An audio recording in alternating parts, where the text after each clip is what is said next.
O produto interno bruto cresceu 1,2% de janeiro a março deste ano, na comparação com o último trimestre do ano passado, segundo o IBGE. Esse foi o terceiro resultado positivo seguido. Não restam dúvidas de que essa foi uma boa notícia. A retomada da economia, puxada pelo agronegócio e pelas exportações de minério, fez com que o produto interno bruto voltasse ao patamar do final de 2019, antes da crise mundial provocada pelo novo coronavírus. O resultado ficou acima do esperado. Ativou, inclusive, o setor de serviços, o mais afetado pela pandemia. Acontece que a recuperação é desigual e justamente os brasileiros mais pobres foram os que menos se beneficiaram dela. Não por acaso, o consumo das famílias se manteve estagnado e o desemprego bate sucessivos recordes. No primeiro trimestre, o número de brasileiros sem trabalho chegou perto de 15 milhões. A taxa de desemprego atingiu o recorde de 14,7%. Esse cenário reforça um dos mais antigos e graves problemas brasileiros. De acordo com um estudo produzido pela FGV Social, a desigualdade aumentou durante a pandemia. A renda média ficou abaixo de R$1.000 pela primeira vez, encolheu 11%. Mas o recuo foi bem maior para os 50% mais pobres. Nesse grupo, que tem um volume expressivo de trabalhadores informais, a perda de renda alcançou quase 21% no mesmo período. No primeiro trimestre, o índice que mede a concentração de renda atingiu o nível mais alto desde que começou a ser calculado no Brasil pela Fundação Getúlio Vargas em 2012. Esse índice tem uma escala de 0 a 1. Quanto mais próximo de 1, maior é a concentração de renda. No Brasil, ele chegou a 0,674. E a parcela mais pobre dos brasileiros também perdeu a percepção da felicidade. A FGV mede a satisfação com a vida presente. O resultado é o pior desde o início da série histórica em 2006. Mas para os brasileiros com a renda mais elevada, não houve uma mudança durante a pandemia. No caso dos mais pobres, a queda nesse quesito foi expressiva. A diferença entre os extremos passou de 7,9% em 2019 para 25,5% no final do ano passado. Por qual razão o recente crescimento econômico não atingiu as diferentes camadas sociais do Brasil? A queda de renda é a única explicação para reduzir a percepção de felicidade dos mais pobres? E quais ações podem frear o aumento dessa desigualdade? Esses são os temas do Ao Ponto desta quarta-feira. Eu sou o Roberto Maltic, estou com a Carolina Moran e nesse episódio conversamos com o responsável pela pesquisa, o economista Marcelo Neri, um dos mais importantes estudiosos da desigualdade no Brasil e diretor da FGV Social. Fique com a gente.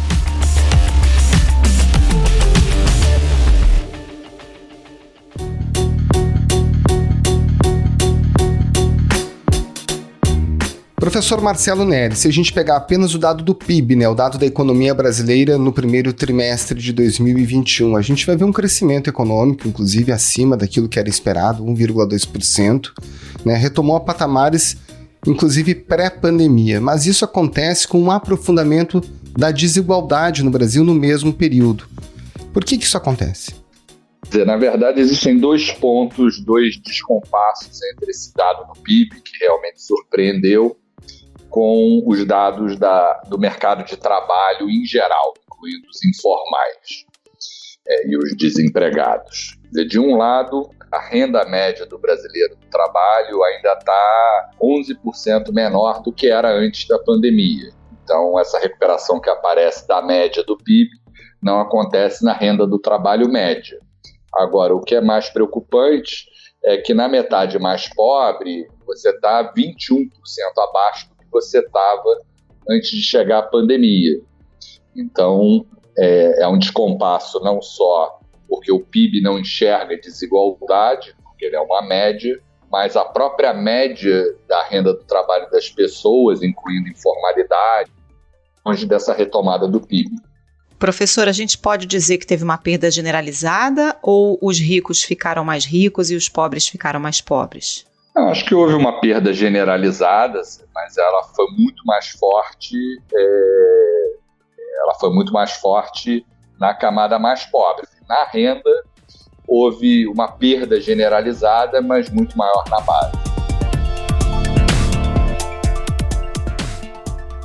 Esse século XXI, a felicidade deixou de ser tema só de esoterismo, nova era, orientalismos.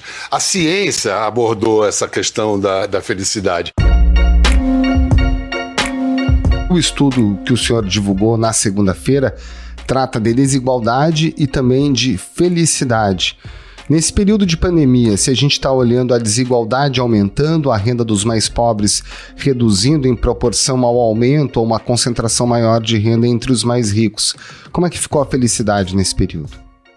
A felicidade do brasileiro caiu na pandemia de 6,5 para 6,1, numa escala de 0 a 10, é uma nota atribuída pelos entrevistados sobre satisfação com a vida.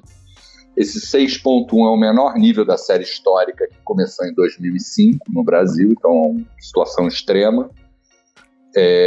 E houve esse aumento de desigualdade, criou uma sociedade em termos de satisfação com a vida em dois níveis. Os 40% mais pobres têm uma média de 5,5 e tem, por exemplo, os mais ricos estão num nível 7, quase de país europeu. Então, você aumentou a desigualdade de felicidade. Os indicadores de felicidade estão mais ou menos andando de mãos dadas com os indicadores de média e desigualdade de renda do trabalho, mas talvez até com algum agravante por conta de elementos não materiais. Todo mundo está, vamos dizer, funcionando no espírito de sobrevivência, com perda de pessoas queridas, etc., por conta da pandemia. Então, não diria que na pandemia dinheiro está explicando a renda das pessoas, felicidade, mesmo olhando para a distribuição de renda. Eu acho que tem outros componentes que provavelmente impactam que essa grande queda de felicidade retrata esse quadro mais geral. Agora, esse é um processo que não vem de agora, né, professor? Porque pegando, inclusive, aqui alguns dados de pesquisas mais antigas da FGV Social, já entre 2014 e 2018, o Brasil sofreu a terceira maior queda de satisfação com a vida entre 130 países. Então, é uma percepção que já vem de algum tempo, mas com a pandemia se aprofundou, né?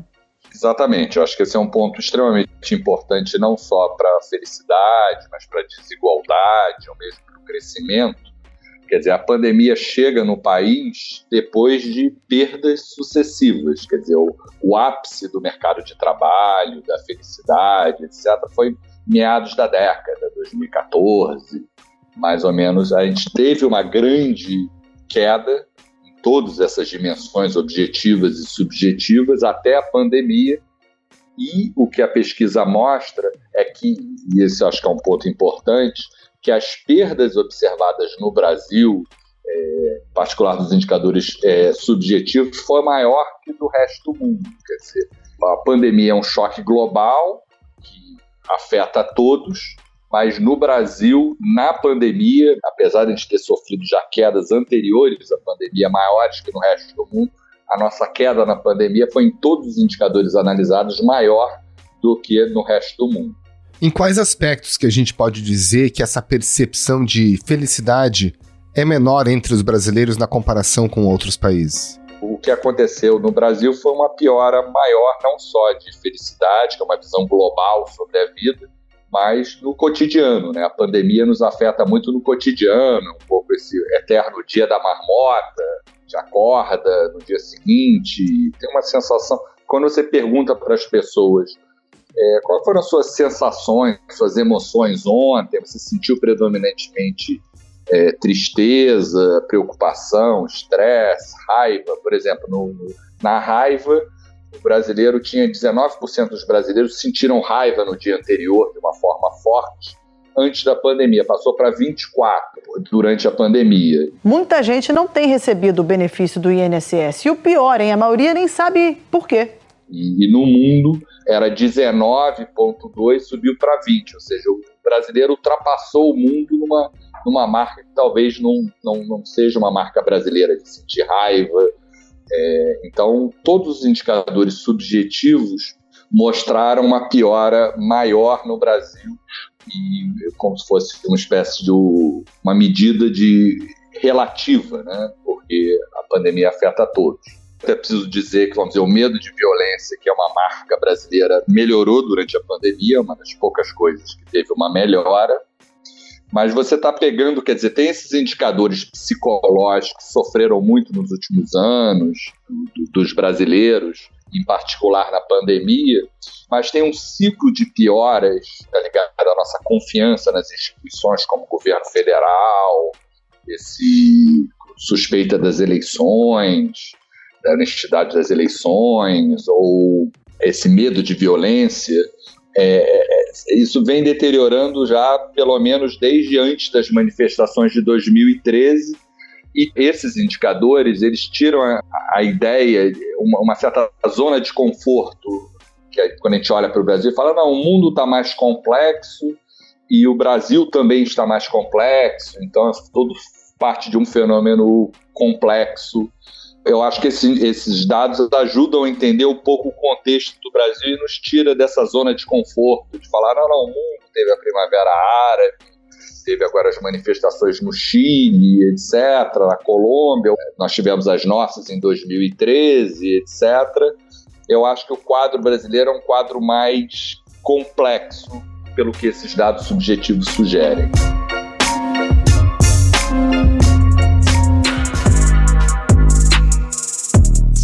E aí, professor, falando especificamente dessa sensação de felicidade ou infelicidade do brasileiro, a gente percebe no estudo que os 40% mais pobres tiveram um prejuízo maior de felicidade e também, naturalmente, de renda nesse período de um ano, né?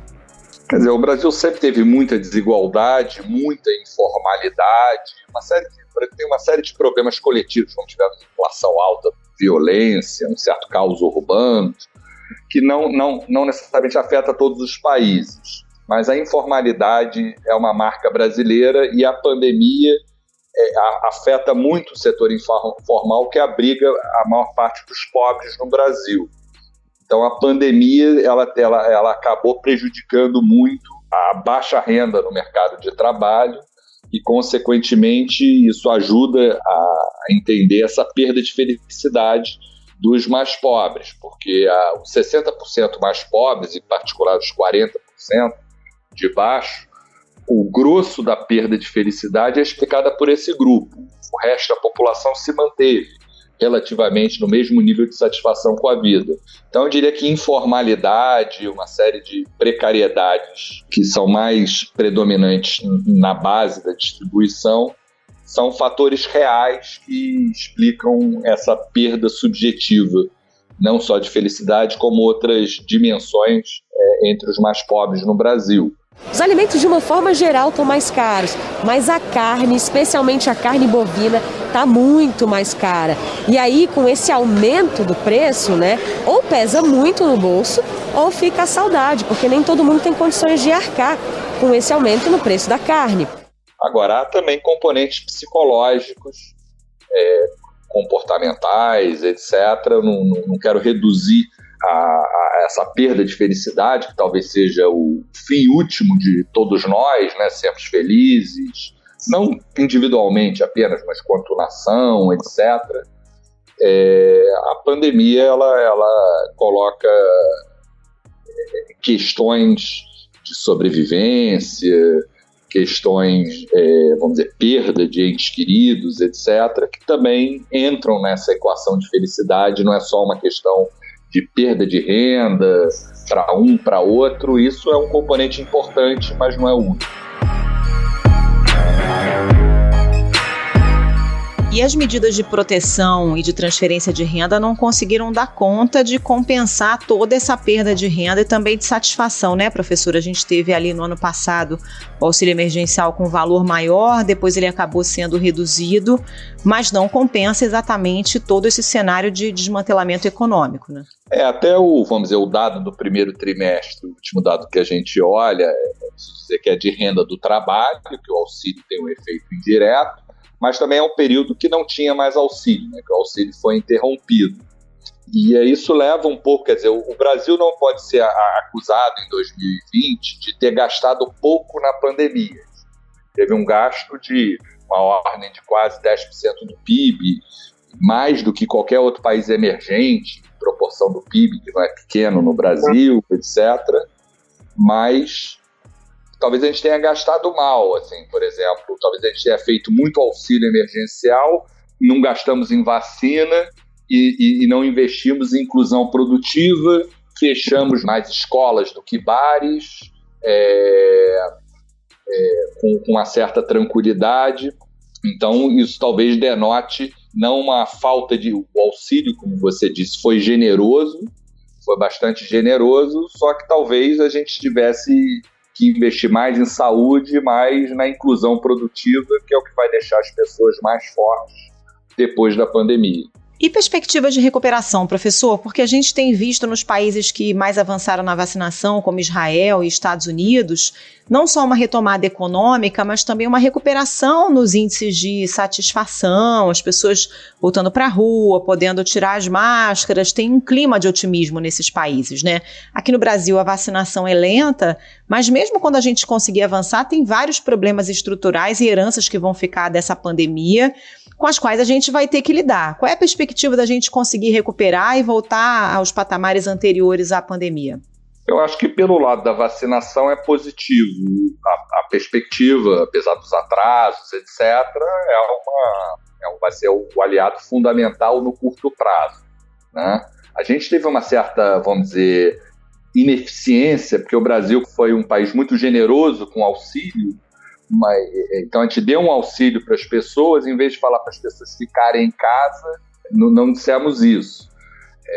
Agora, então tem uma tendência de retomada com a vacinação, acho que proporcional à velocidade da queda, que foi surpreendente durante a pandemia. Acho que a gente pode ter uma volta surpreendentemente rápida, só que é uma volta com cicatrizes. Nos últimos 40 anos, o nível e a desigualdade de educação vinham melhorando a uma taxa alta no Brasil, que é um aliado fundamental na distribuição de renda, e isso, o vento que soprava a favor na educação está soprando contra durante a pandemia, e em parte por uma certa inação nossa, principalmente nas crianças mais jovens, de 5 a 9 anos. A gente voltou para níveis de matrícula escolar de 2007, fora a redução de jornada. Tem uma primeira cicatriz que é educacional.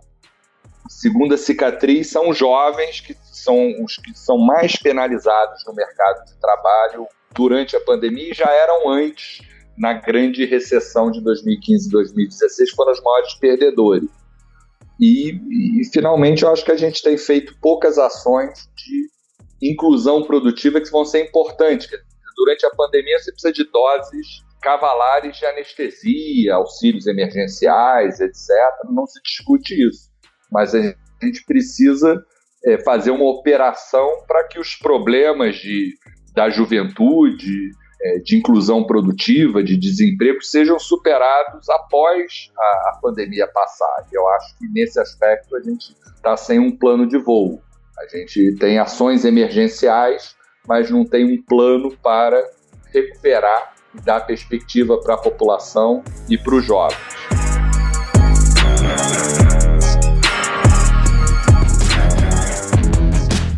Bom, professor, e aí nessa terça-feira a FGV Social divulgou um novo dado falando sobre a renda média per capita do brasileiro. Atingiu o pior patamar em 10 anos, ficou abaixo de R$1.000, agora R$995. Quais são os fatores nesse novo cenário, com mais atividade econômica e também com o avanço da vacinação, que podem reverter essa tendência? Talvez sejam os mesmos fatores que levaram a essa queda inédita na série da renda média. Como a gente disse, foi maior ainda entre os mais pobres, foi 21%, etc. Mas o que a nossa análise mostra é que o principal fator não foi nem só o desemprego. O desemprego explica 30%, 33% dessa queda, mas também foi a retirada das pessoas do mercado de trabalho. As pessoas nem desempregadas estão, de tanta dificuldade ou vamos dizer, descrença sobre a possibilidade de achar um emprego. Então a ocupação foi o grande fenômeno por trás dessa piora da distribuição de renda, seja do nível de renda, da prosperidade, seja da equidade de renda do trabalho. E o que os estudos no Brasil, tem um estudo importante do IPEA, como internacionalmente mostram, é que um pouco dentro dessa situação de você proteger a ocupação, a melhor forma de você proteger a ocupação é você proteger a saúde.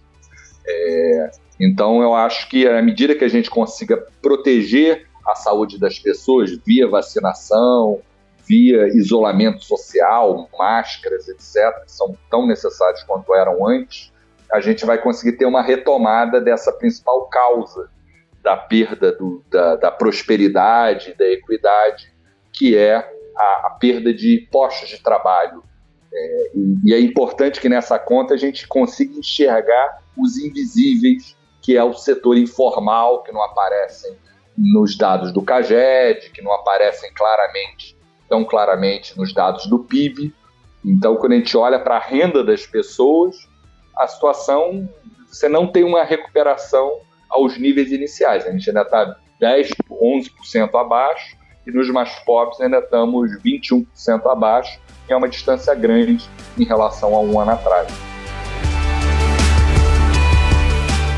Professor Marcelo Neri, muito obrigada pela participação. Bom trabalho aí para o senhor. Muito obrigado, professor. Um grande abraço. Muito obrigado. Eu que agradeço.